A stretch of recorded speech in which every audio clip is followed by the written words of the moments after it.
I was sitting in the waiting room for my first appointment with a new dentist. I noticed his BDS degree on the wall, which bore his full name. Suddenly, I remembered a tall, handsome, dark-haired boy with the same name had been in my high school class some 25-odd years ago. Could he be the same guy that I had a secret crush on way back then?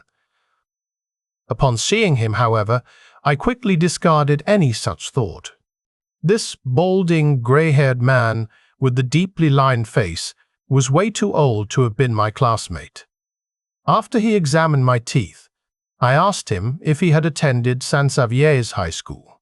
Yes, I did, he gleamed with pride. When did you graduate? I asked. He answered, in 1987. Why do you ask? You were in my class, I exclaimed. He looked at me closely. Then, that ugly old, bald, wrinkled-faced, grey-haired, decrepit idiot asked, what subject did you teach? A young nun who worked for a local home healthcare agency was out making her rounds when she ran out of gas. As luck would have it, there was a gas station only a block away. She walked to the station to borrow a canister to fill with gas. The attendant regretfully told her that the only gas canister he had was already out on loan, but if she would care to wait, he was sure it would be back shortly. Since the nun was on her way to see a patient, she decided not to wait and walked back to her car. After searching through her car for something to fill with gas, she spotted a bedpan she was taking to the patient. Always resourceful, she carried it to the station, filled it with gasoline, then carried it back to her car. As she was pouring the gas into the tank of her car, two men watched her from across the street. One of them turned to the other and said, I know that the Lord turned water into wine, but if that car starts, I'm going to church every Sunday for the rest of my life. Once upon a time, there was a loud-mouthed hyena. He would walk around the savannah mocking all the other animals, even the king himself, the lion. One day his wife, the lioness, asked him, Why do you let that stupid hyena taunt you like that? You are the king. Do something about him. But he simply responded, Let him be. He isn't hurting anyone. Really, don't worry about it.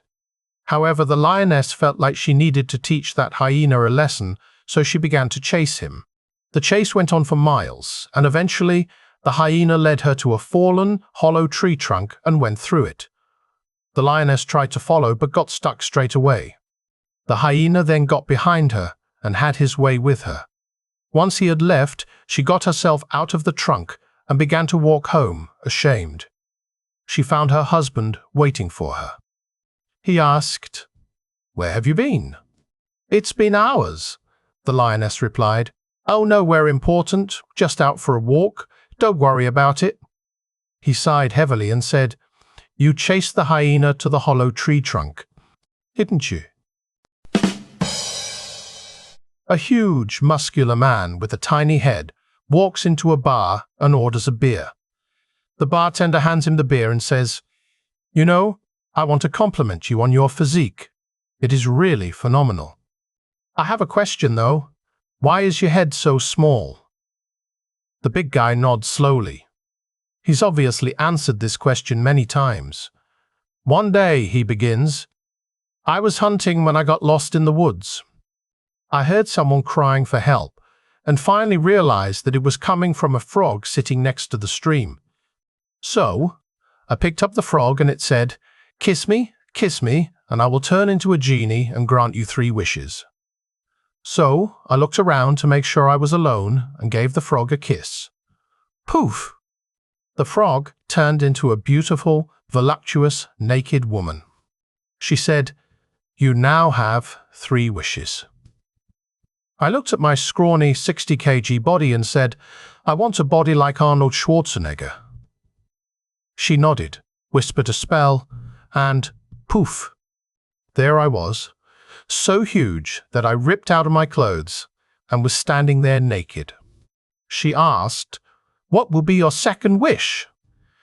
I looked hungrily at her beautiful body and replied, "I want to make sensuous love with you here by this stream." She nodded, laid down, and beckoned me. We then made love for hours. Later, as we lay there next to each other, sweating from our glorious lovemaking, she whispered into my ear, "You know, you do have one more wish." "What will it be?" I looked at her and replied, "How about a little head?" Your Honor, I am 75 years old. So there I am, sitting on my porch on a warm spring evening, when a young man comes creeping up and sits beside me. He starts to rub my thigh, and it feels good, Your Honor. So I don't stop him, and he begins to rub my old breasts, Your Honor. Why, Your Honor, I haven't felt that good in years. So I just spread my old legs and say to him, "Take me, young man, take me."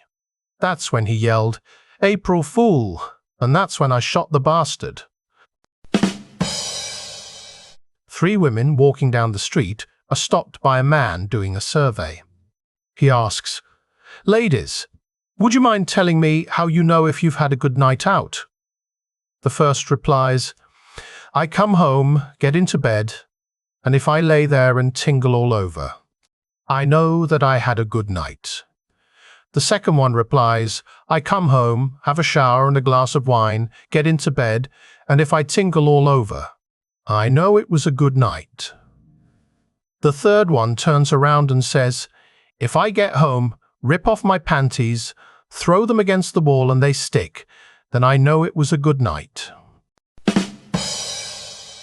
Married golfers, according to a new study, are generally heavier. Single golfers tend to be skinnier than married golfers provided they both play in the late afternoon. After extensive study, it appears the single golfer has a refreshment after finishing a round, then comes home and opens the fridge and finds nothing there, so he goes to bed.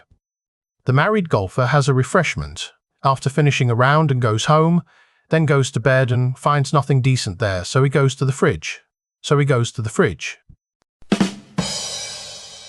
So, Nelson Mandela is sitting at home watching TV when he hears a knock at the door. When he opens it, he is confronted by a little Chinese man clutching a clipboard and yelling, "You sign! You sign!" Behind him is an enormous truck full of car exhausts. Nelson is standing there in complete amazement when the Chinese man starts to yell louder, "You sign! You sign!" Nelson says to him, "Look, mate, you've obviously got the wrong bloke, please leave," and shuts the door in his face. The next day, he hears a knock at the door again. When he opens it, the little Chinese man is back with a huge truck of brake pads. He thrusts his clipboard under Nelson's nose, yelling, "You sign! You sign!" Mr. Mandela is getting a bit annoyed by now, so he shows the smaller man back, shouting, "Look, push off, you've got the wrong bloke." "I don't want them." Then he slams the door in his face again. The following day, Nelson is resting, and late in the afternoon, he hears a knock on the door again. On opening the door, the same man is standing there, thrusting a clipboard under his nose, shouting, "You sign! You sign!" Behind him are 2 very large trucks full of car parts. This time, Nelson loses his temper completely. He picks up the little man by his shirt front and yells at him, "Look, I don't want these, do you understand? You must have the wrong name. Who do you want to give these to?"